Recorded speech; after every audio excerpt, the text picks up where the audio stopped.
Hello there everybody and welcome back to Costume Quest Grubbins on Ice.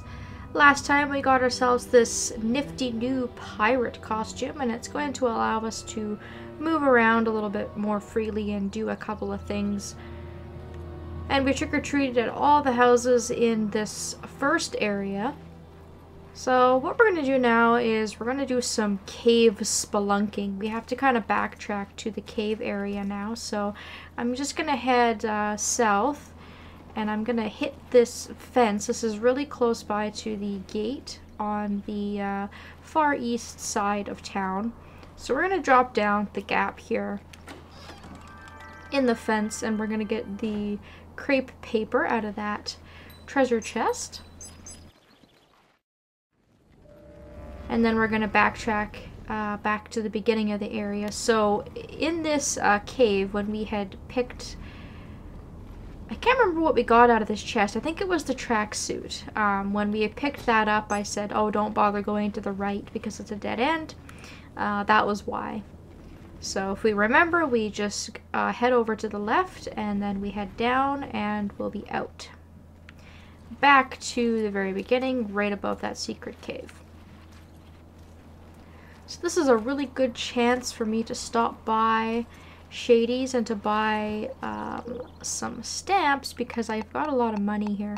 So I'm going to go right ahead and buy the rotten pumpkin guts. This will be an upgrade to one of my stamps I'm using right now and hopefully it'll help. And I will also grab the black rose just because that sounds really interesting. Causes damage to attackers. I'm not quite sure how it does do that, but maybe that's worth testing out. So let's go ahead and replace Ren's moldy pumpkin guts with the rotten pumpkin guts. And just to move around a little bit faster, I'm going to go ahead and put the robot on for now. And now we're going to go along this side of the waterfall and drop down to where we had seen the cave for the first time earlier, and we need to make our way back towards that zip line that we saw right here. And once again, Everett, come on buddy. He just keeps getting stuck. Anyways, so here we go. This is where the pirate costume is going to come into handy.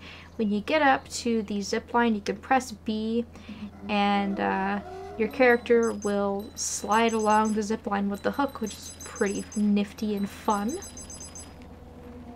So there's a couple of those zip lines, and we're going to be busting out the pirate costume to test that out in a few different areas. And this cave has quite a few treasures, actually. We have one chest with 150 pieces of candy. We've got another with 100 pieces of candy. And then our middle chest here has another costume material. And that will allow us to make the eyeball costume. So how do you like that? New costume last episode, and now we have another one. Alright. So that's pretty much all for this part of the map for now. The only thing we have to do now that's left is to get the Elder's girlfriend back to him. If you really want to, just for the sake of it, you could use this zip line to get across the river. Unfortunately, you can only use it on the other side. And the only purpose of doing that really is just for one of the achievements in this game, which is to go across 5 unique zip lines.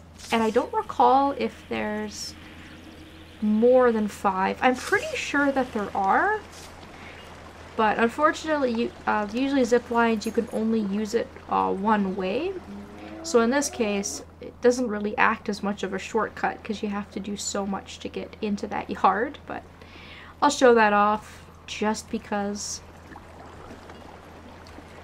So now we're going to keep the pirate costume on. And we're going to ride yet another zip line at the top of the wooden structure up here. And we're going to go and get the Elder's girlfriend. So we had cleared out the guard. And this will get us into this little spa area. And you can't talk to any of these grubbins. They're on vacation, and they don't even care if you hit them. They're not looking for a fight. So this is his lover right here. You should come with me. I just talked to an old friend that would love to see you. And I like her. Her name is Harriet. Not unless you have a good side dish to go with this beet fruit. And he mentioned that she absolutely loves food. So let's go ahead and put on our trusty Fry costume here, and she'll follow us. Everybody loves salty, greasy fries. Actually, I gotta be honest, I don't really like fries. I will always ask them to be taken off of my order. But I do love yam fries, I must say.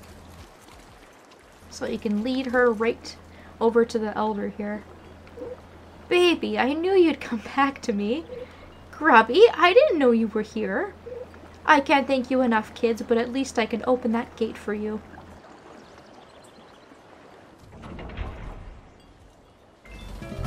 Oh, and look at that. They're in love, all the hearts. They're having a good time. Thanks for bringing my baby back. Isn't she a looker? Yeah. She's an eyeful. Well, I'm glad that you're happy, because he was looking pretty depressed there earlier. And that's all there is to do in this area. We have finished up with the Grubbin village.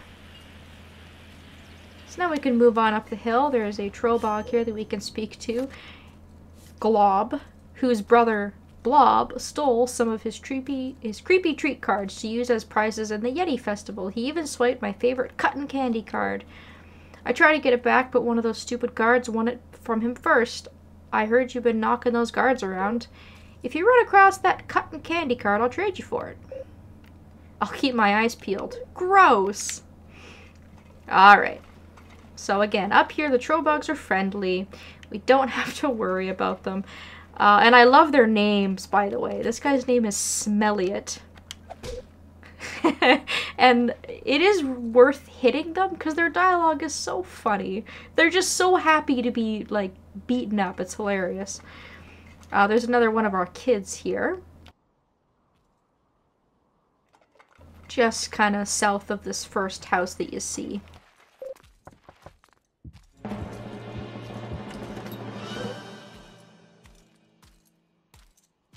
And that reminds me, before I get into an actual fight, I have to change my costumes over. I put the unicorn on Ren, just because I felt like I wasn't really needing the healing. I haven't been having that tough of a time, but just to be safe, I'm going to keep a healing costume on her. But the unicorn's a little more powerful than the vampire.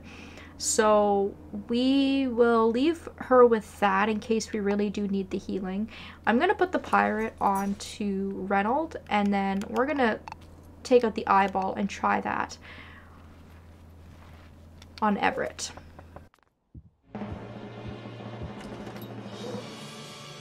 He finds our revolution revolting. Is that like a weird double entendre? It's clever, anyways, even though my brain can't fully process it. So here we go. This is not the best battle to test these costumes out on, just because there's not that many of them. The pirates are really, really cool costume, and the eyeball's pretty decent as well. We'll probably have more of an opportunity to try those out in a battle with more enemies, and perhaps tougher enemies, because the cultists and the priests and such aren't very strong, but that's okay. At least it makes it go by a little bit quicker for us.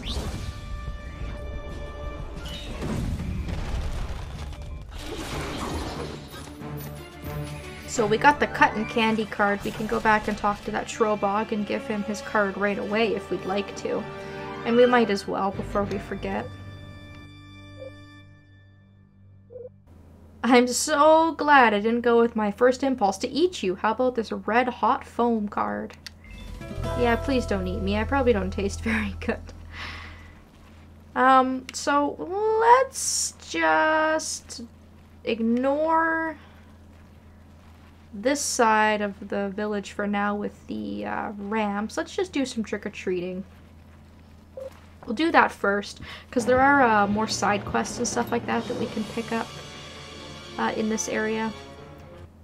So we'll just get the kind of more tedious trick-or-treating and such out of the way, and hopefully I can better showcase these costumes. The pirate looks awesome, by the way. We should have a good chance to showcase these off a little bit better in this battle. You can see that the enemies are really beefing up here as we level up as well. So let's just go ahead and take care of the hurler first. You can see that the attack for the pirate is very similar to the knight. You just press a button. The eyeball here is similar to the Statue of Liberty and the pumpkin, where you just mash the button, or you not the button, rather the control stick. You're just moving it around in a circle. So very, very easy, straightforward. And I don't know if you noticed when the eyeball got hit, but there was a pair of glasses that spawned over top of the eye, which I think is really, really clever.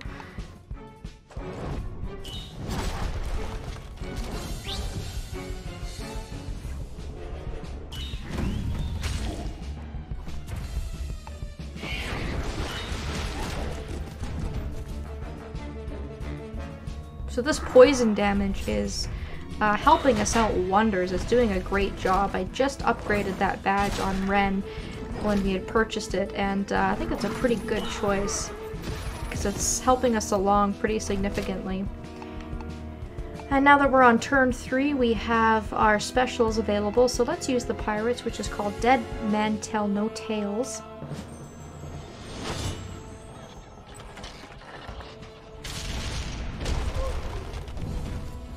And that is pretty much exactly the robot and the space Martians attack, where it's multiple enemies at a time, and it will also burn them up.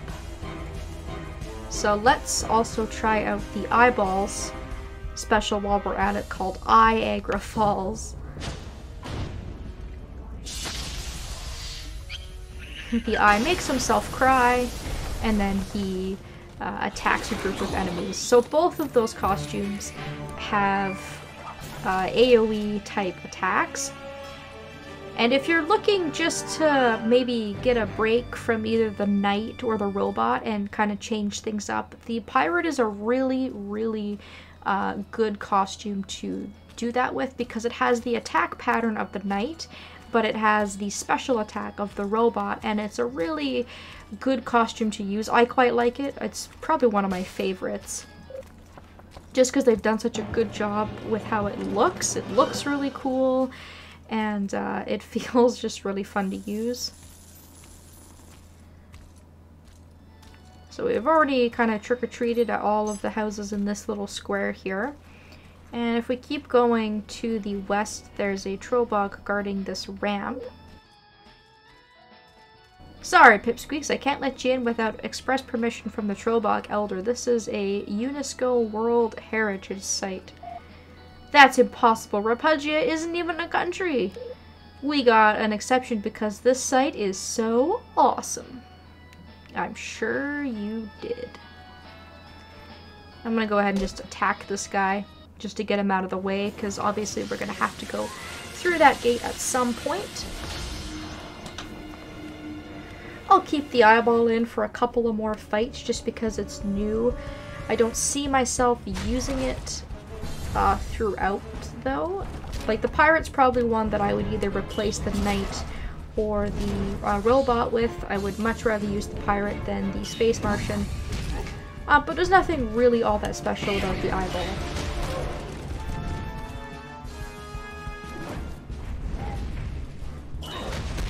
I definitely have my favorites in this game, and I'm sure anybody who's played this has their favorites as well.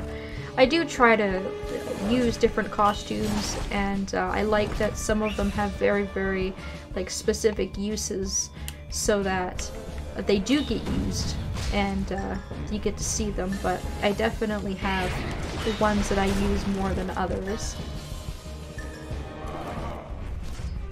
Like the fries, for example, I hardly ever use. Cats are like one of my favorite things in the whole wide world, but the special attack for the cat in this game isn't all that useful, so I don't use the cat much either. And it's the same with the Space Martian. There are just other costumes like it that I'd rather use. And just for good measure, just because we have a little bit more time today, we might as well fight this guy as well.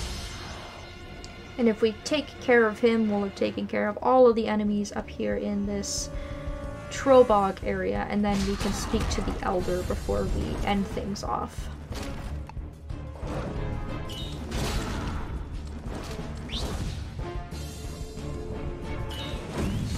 We're not quite done with finding costumes either. I do believe that we have one or two more to find in this little add-on. And we still have to figure out what the eyeball's special ability is as well, because we haven't touched upon that. Obviously the pirate serves a very, very important use. And we've seen that already.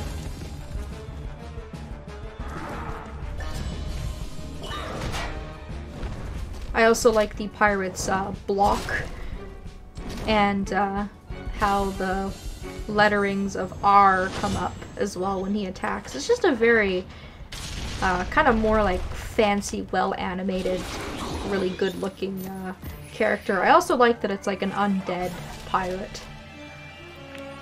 Or like a skeleton pirate. So there's a phone booth here for saving if you'd like to save your game. And once you've cleared out the village, you can go ahead and head on down the ramp here and speak to the Trowbog Elder. Nice pagoda, you must be the Trowbog Elder. Yeah, I'm the geezer around here, whatever that's worth anymore. This pagoda used to mean something. Araxia and the Rapugiarchs trashed most of our Trowbog culture when they took over. That's a bummer, you guys seemed so steeped in culture. Well, not all was lost. Legend has it that the tomb of the Trowbog still exists deep in a cliff cave somewhere. If it's real, it is the oldest Trowbog artifact and would help us to restore some of our heritage.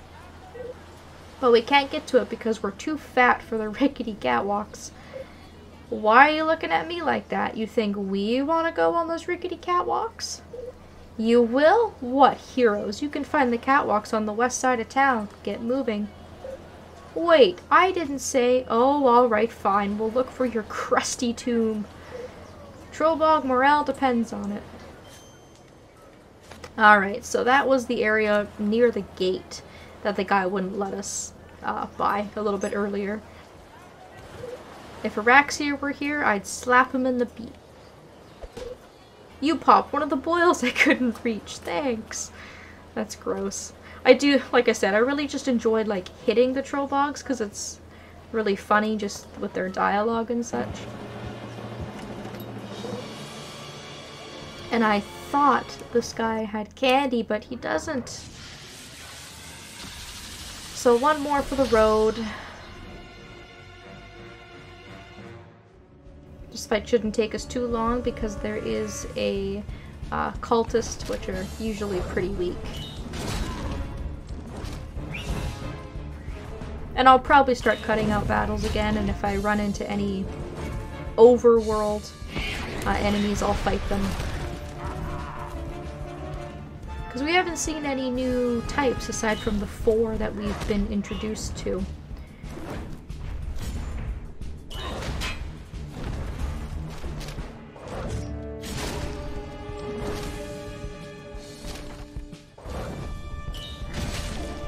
So this is all pretty much the same. At this point in the game, especially if you've already completed the base game of Costume Quest and you kind of know what you're doing, then it doesn't really require a lot of guidance. You have so many options at this point that you should really just do what's best for you, whatever you're most comfortable with, whatever costumes you like to use, and whatever stamps you like. I'll probably go back to Shady and check his stamps just before we end things off. There are more things to do over here. As you can see, I can head south down another ramp, but I'm running a little low on time, so I'm going to save that for next time. I also picked the wrong costume. I did not mean to do that. So let's just quickly talk to Shady here. What are you doing here? I got clients all over Rapugia, kid. I go where the action is. What do you need? Alright. Ooh, he has double attack power. I really like that. I think I'm going to take that. Thank you very much.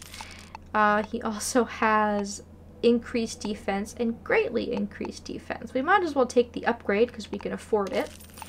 And then we'll have to come back for the other two stamps at some other point. But double attack power I like. So let's just slap that onto Everett, since that's kind of probably the best upgrade to the stamp that he was wearing, the Jawbone of the Wolf, which greatly increases the attack power. And I'm going to keep the counterattack on Reynold for now. It's probably getting to a point in the game where that badge isn't as useful anymore, but I still like to keep it on. But I like to change my strategies up now and again, so it's probably time for me to switch that out. So I guess I'll just save at the payphone here. We can go and do the Trowbog Cave if we head over to the west side, and then we also have some more stuff to do on the east side of town. So we're not quite done with the Trowbog village, but we will continue on in the next video. Thank you all so very much for watching, and I hope that I will see you next time.